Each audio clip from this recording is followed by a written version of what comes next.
Por lo tanto, llegamos a este momento histórico, 1925, en el que ellos redactan el artículo Nacimiento de la Nación, y en ese artículo ellos confiesan que son el pueblo de Dios, por lo tanto son la familia que Dios usa, en oposición a la organización de Satanás, y que el reino fue instaurado en el cielo en 1914, pero que en 1925 comprenden de que la nación había surgido desde 1914. Al comprender esto, demuestran, al tener este entendimiento de 1914, que era una luz espiritual que Jehová daba mediante su esclavo nombrado. Porque este nombramiento no lo obtienen en 1919, este nombramiento lo obtienen en 1925, porque fue en ese año cuando fueron nombrados, que es justo en ese año cuando culminan los 1335 días. Bueno, pues resulta que, teniendo ellos la conciencia plena de que son esclavo nombrado y publican el artículo Nacimiento de la Nación, bueno, empiezan a pensar de que necesitan un nombre. Y Jehová, mediante su Espíritu Santo, guía los pensamientos de Rutherford y de sus colaboradores y les dirige permanentemente a Isaías capítulo 43, versículo 10 y 12. Hasta en 11 ocasiones ese texto bíblico es usado en su literatura. Era evidente que Jehová les decía, ustedes tienen que llamarse testigos de Jehová. Realmente era para que en aquel año, ya que ellos habían sido nombrados como esclavo dador de alimento espiritual, era para que en aquel año se llamaran testigos de Jehová, pero aquella luz espiritual les costó un poquito más de comprenderla. La de 1914 la comprendieron de manera inmediata. Claro, les ayudaba la visión histórica de los acontecimientos recientes en aquel tiempo. Pero la de Testigos de Jehová era algo demasiado fuerte, ¿no? Era un entendimiento demasiado maravilloso como para comprenderlo de manera inmediata. Tardaron varios años en aceptarlo. Hasta que en 1931 Rutherford dijo, sí, somos testigos de Jehová, ese es el nombre que Jehová quiere. Esto también ha pasado en nuestro tiempo moderno. Los cristianos teócratas en 2023 nos pasó exactamente lo mismo. En 2023 comprendimos que fue el 24 de junio de 1914, el día y el mes exacto en el que Cristo fue coronado rey, del año 1914. Pero también comprendimos que Jehová quería darnos un nombre que nos diferenciara de los testigos de Jehová para hacer ver que sobre nosotros ahora está, como colectivo, la bendición de Jehová. Porque ya como colectivo, como grupo, los testigos de Jehová ya no tienen el favor de Dios, porque están infectados de corrupción y de muchas cosas muy graves, que no quieren aceptar, no quieren entender, bueno, se estamparán contra el muro, como ya de hecho lo están haciendo en algunos de los países donde están sufriendo, por su negligencia, por su terquedad. Bueno, allá ellos, ¿no? Pero Jehová nos saca de ahí y nos dice, ustedes se van a llamar ahora cristianos teócratas. ¿Por qué? Porque quien habla comprendió que había que llamarse cristiano porque precisamente en Hechos de Apóstoles se evidencia que ese nombre se usó para identificar a los discípulos del primer siglo de Jesús, se les conoció como cristianos, y que por lo tanto nosotros también teníamos que llamarnos cristianos. Pero como hay tantas denominaciones que se llaman cristianas y son supuestamente cristianas, pues para diferenciarnos de ellas, nosotros somos cristianos teócratas, porque a diferencia de otras agrupaciones religiosas, nosotros no apoyamos a una organización, a un liderazgo, nosotros apoyamos al reino de Dios, a la teocracia que triunfará. Y por eso nos llamamos cristianos teócratas. Es el nombre que Jehová nos ha dado. ¿Llamarse testigos de Jehová es correcto? Hombre, pero por supuesto que sí. Seguimos siendo testigos de Jehová y de Jesús. Porque no olvidemos que en Apocalipsis también se les llama a los discípulos, a los cristianos se les llama testigos de Jesús. Así que Los cristianos teócratas nos consideramos cristianos teócratas que damos testimonio de Jehová y de Jesús. Somos testigos de Jehová y testigos de Jesús. Pero se nos conoce como cristianos teócratas, porque Jehová quiere que se nos conozca como cristianos, porque así se les conocía a los seguidores de Jesús del primer siglo. Es evidente que Jehová usó a la agrupación religiosa Testigos de Jehová durante 100 años para poder identificarlos, y que su labor principal era dar testimonio. Por eso es que los testigos de Jehová no son capaces de hacer obra social, no pueden ayudar a los pobres con el programa de planificación social que nosotros tenemos, porque ellos no fueron usados con ese propósito. Su único propósito es dar testimonio. No les pidamos más porque no pueden hacer más, y peor aún, con la profunda corrupción que ya tienen en sentido espiritual. La obra social nos corresponde a nosotros, los cristianos teócratas, pero también debemos de dar testimonio, así como aquellos testigos de Jehová que, siendo puros, honestos, limpios y santos, que no llevan doble vida, ellos también dan testimonio de Jehová y de Jesús con el beneplácito de Jehová y de Jesús. Y sigue diciendo el siguiente párrafo: a finales de agosto de 1925, los estudiantes de la Biblia celebraron una asamblea en Indianápolis, Indiana.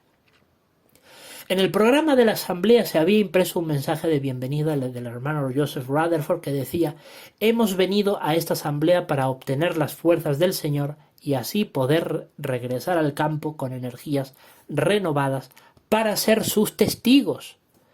Durante los 8 días que duró la asamblea, se animó a los presentes a dar testimonio acerca de Jehová en toda ocasión.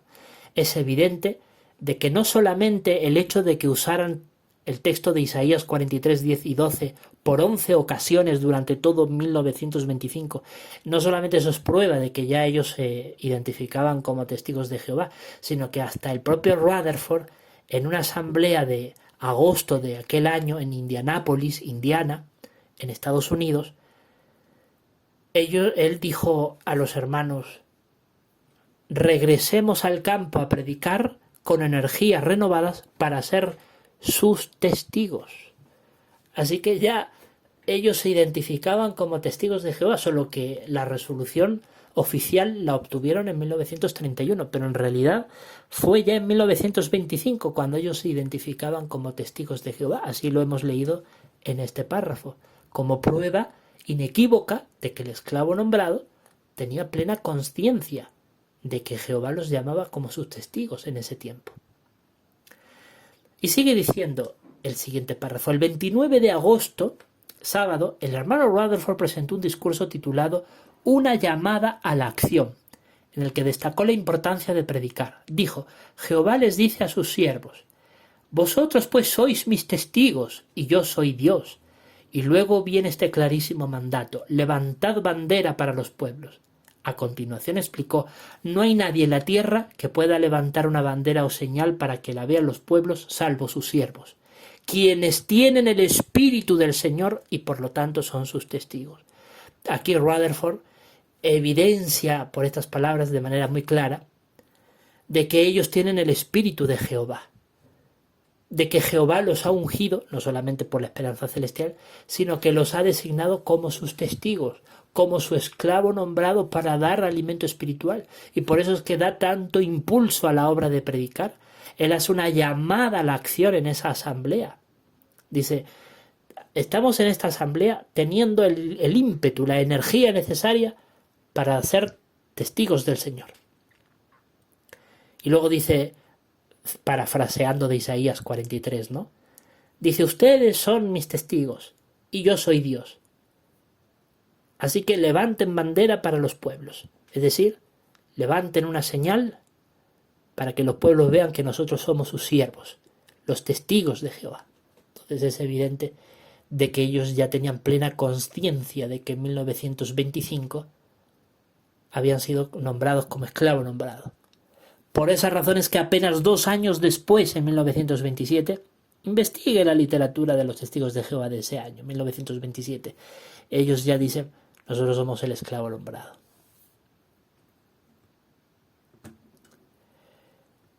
bueno, sigue diciendo: después de su discurso, el hermano Rutherford leyó una resolución titulada Mensaje de Esperanza, que decía que el reino de Dios es la verdadera esperanza para recibir las bendiciones de paz, prosperidad, salud, vida, libertad y eterna felicidad. Todos los presentes la aceptaron por unanimidad. Más tarde, esa resolución se tradujo a varios idiomas y se imprimió para usarla en la predicación. Se distribuyeron unos 40 millones de ejemplares. Aquí vemos el enorme impulso que recibió la obra de predicar. Mediante ese tratado, Mensaje de Esperanza, impreso en inglés, se imprimieron unos 40 millones.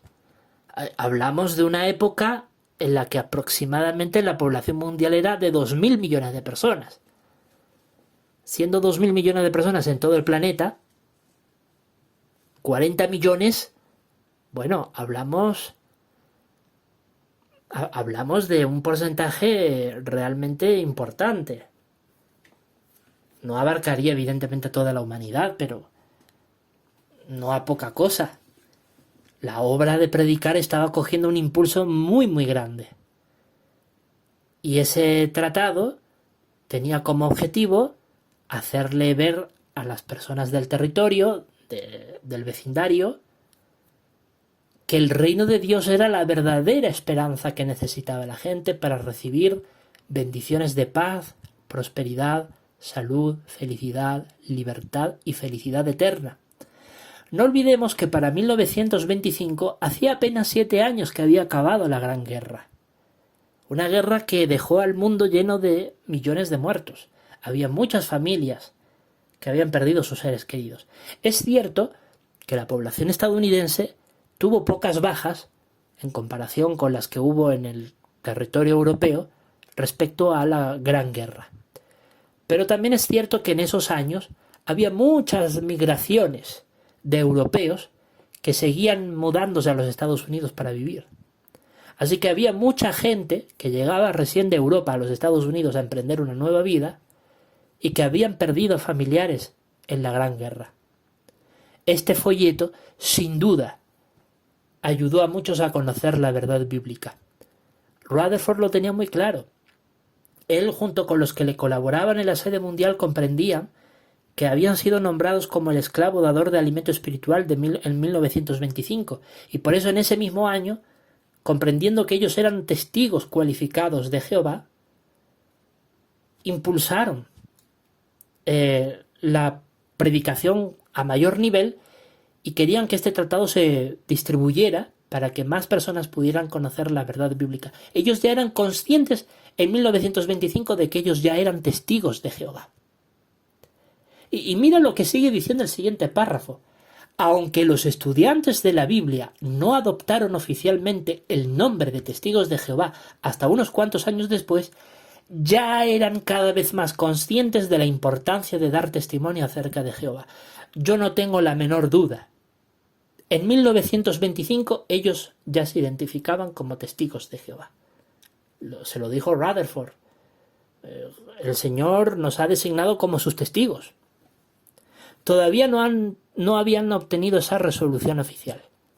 Pero sin duda, Isaías 43, 10 y 12 ya rondaba por su mente. Ya Jehová, mediante su Espíritu Santo, les estaba haciendo ver: ustedes son mis testigos, porque yo los estoy nombrando ahora como esclavo nombrado. Eran cada vez más conscientes de la importancia de dar testimonio acerca de Jehová. Y como eran tan felices, porque ya se dieron cuenta que la felicidad no está en esperar en un año a ver si llega la resurrección, el paraíso, etc., se concentraron en la obra que Jehová quiere que se haga antes de que llegue Cristo por segunda vez después de la gran tribulación a juzgar a las naciones. Antes de que llegue ese momento hay que predicar. Entonces se pone el foco en hacer revisitas. Siguiente párrafo. A medida que la cantidad de estudiantes de la Biblia aumentaban en todo el mundo, la organización los fue animando cada vez más a volver a visitar a las personas que habían mostrado interés de las buenas noticias. Después de la campaña para distribuir las copias de la resolución Mensaje de Esperanza, que habíamos leído antes, el boletín dio la siguiente instrucción: hagan planes para volver a visitar los hogares en los que no se dejó ninguna publicación, pero la persona aceptó un ejemplar de la resolución.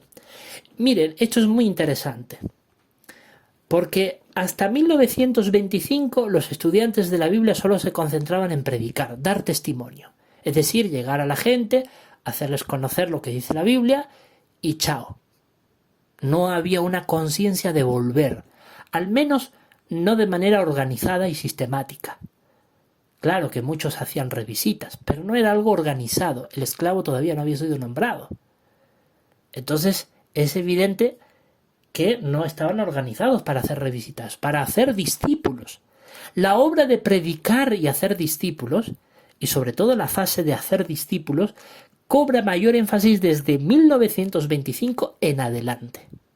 Porque fue a partir de ese año cuando ellos son conscientes de la importancia de hacer estudios bíblicos y hacer revisitas.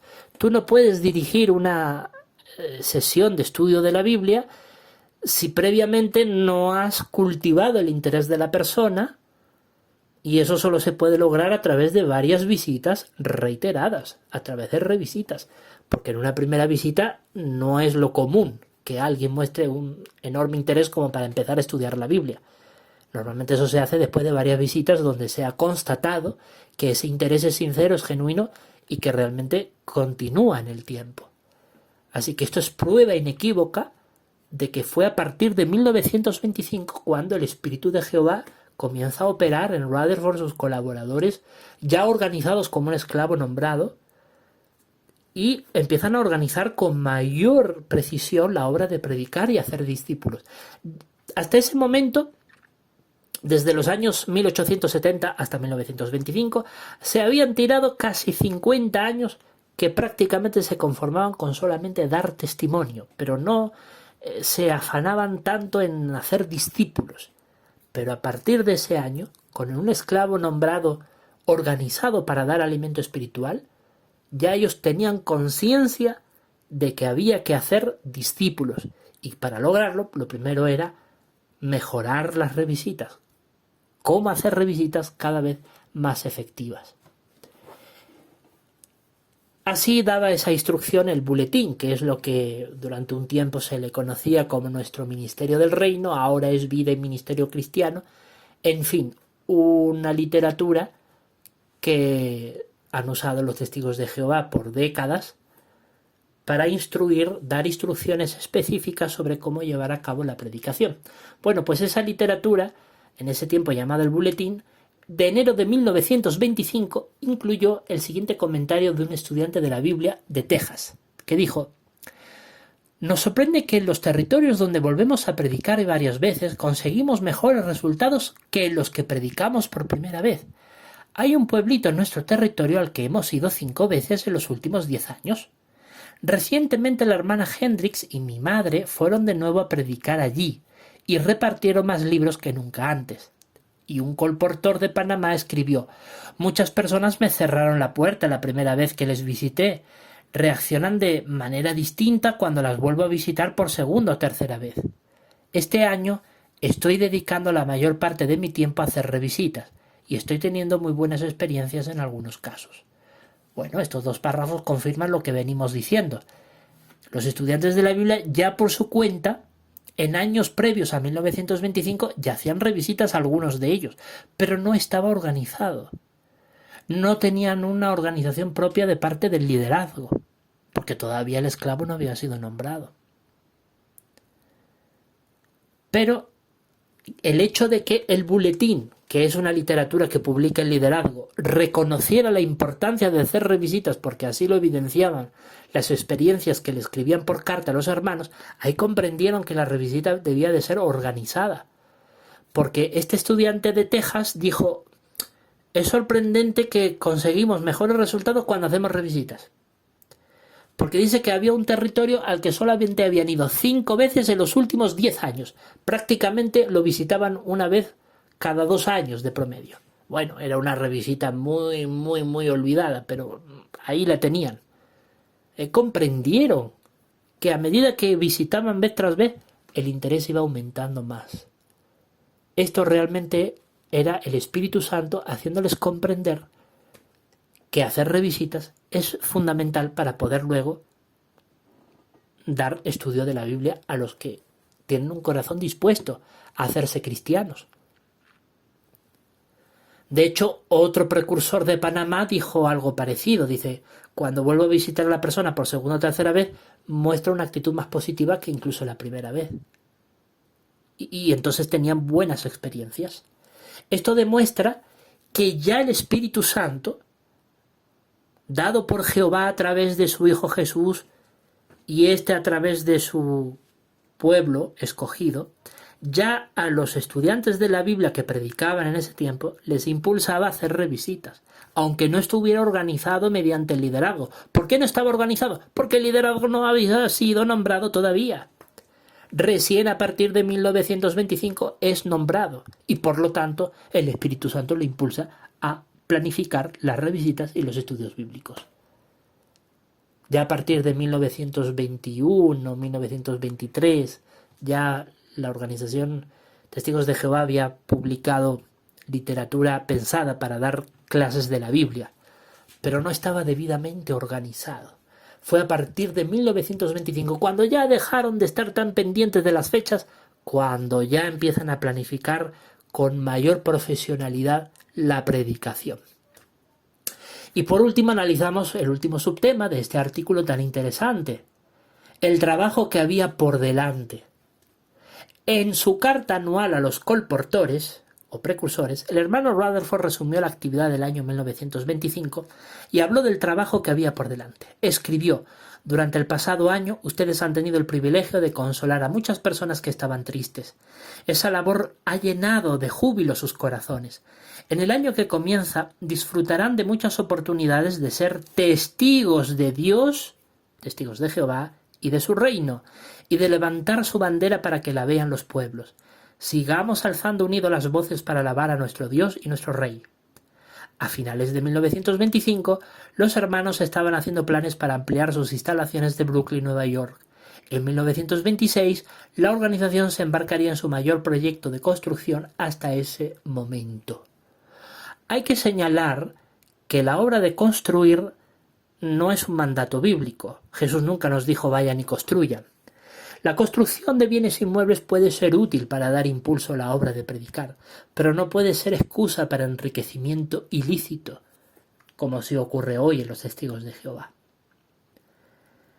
Hay que ser muy equilibrado con eso porque se puede caer en el pecado grave de la codicia, un pecado grave que nos lleva a perder la aprobación de Jehová.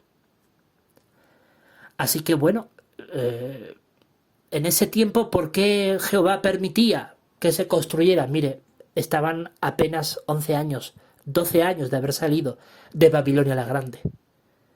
Una Babilonia que durante la Edad Media, a través de la cristiandad apóstata, estuvo obsesionada con construir catedrales y bienes inmuebles pomposos por el afán materialista de enriquecerse mediante este tipo de propiedades.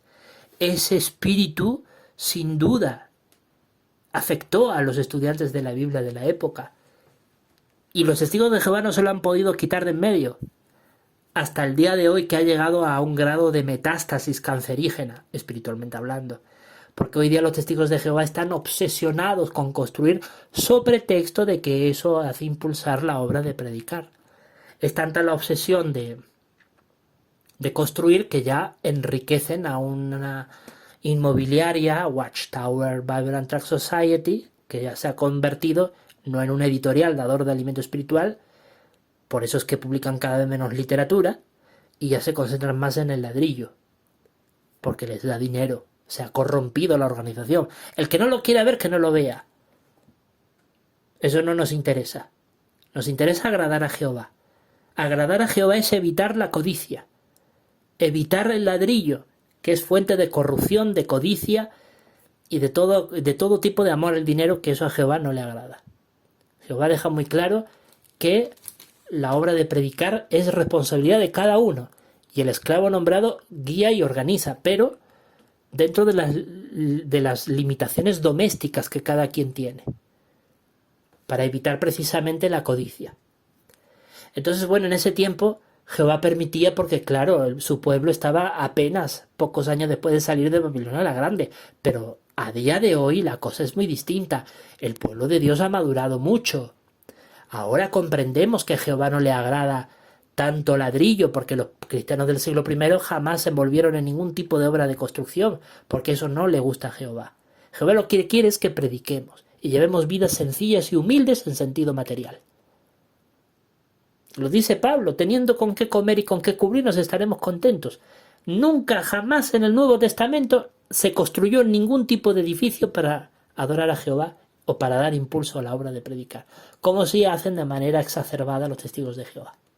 Por eso es que también están desaprobados. Pero bueno, como en ese tiempo Jehová qué paciente, ¿no? Viendo que todavía su pueblo estaba empezando a salir de Babilonia la Grande, bueno, algunas cosas les permitía. Pero ya si no te quieres corregir, también viene la disciplina, ¿no? Por eso es que Jehová los ha rechazado en 2014, porque esta gente se ha vuelto totalmente orgullosa, cualquiera les dice nada. Así son ellos.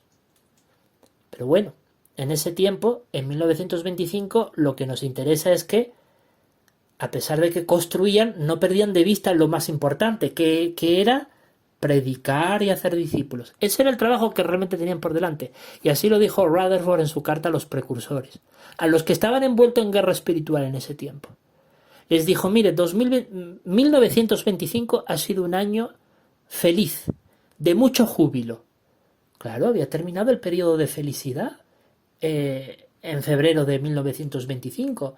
En ese mes habían terminado los 1335 días. Está publicado en nuestra biblioteca, lo puede ver si gusta. Estaban felices y querían compartir su felicidad con los demás. Y bueno, dice, en este año van a poder disfrutar de más oportunidades para ser testigos de Jehová, porque ya eran conscientes de que Jehová los había nombrado así, y van a poder ser una señal en los pueblos, van a poder unir las voces para alabar a nuestro Dios y nuestro Rey, a Jehová y a Jesús. Realmente analizar este artículo, que es de los pocos que contiene realmente un alimento espiritual muy positivo que publican hoy los testigos de Jehová, porque sabemos que los testigos de Jehová ya están desaprobados por Dios y por lo tanto ya es cada vez menos frecuente encontrar artículos que sean positivos, pero este es uno de ellos. Un artículo que además refuerza la doctrina número 119 de nuestro credo, una doctrina que declara claramente, por la evidencia bíblica e histórica, de que fue en 1925 cuando el liderazgo de los testigos de Jehová en ese tiempo fue identificado como esclavo nombrado. Así lo hemos demostrado, así se evidencia, y por lo tanto, queridos hermanos y hermanas cristianos teócratas, examinemos muy bien en estos vídeos que hemos publicado para analizar este artículo, y cuando ustedes compartan su fe, compartan nuestras doctrinas con los testigos de Jehová, muestren estos vídeos para que vean la veracidad de nuestra doctrina y pongan fe en nuestro mensaje y puedan hacerse cristianos teócratas simpatizantes y puedan unirse al actual pueblo de Dios, la Congregación Cristiana Teócrata.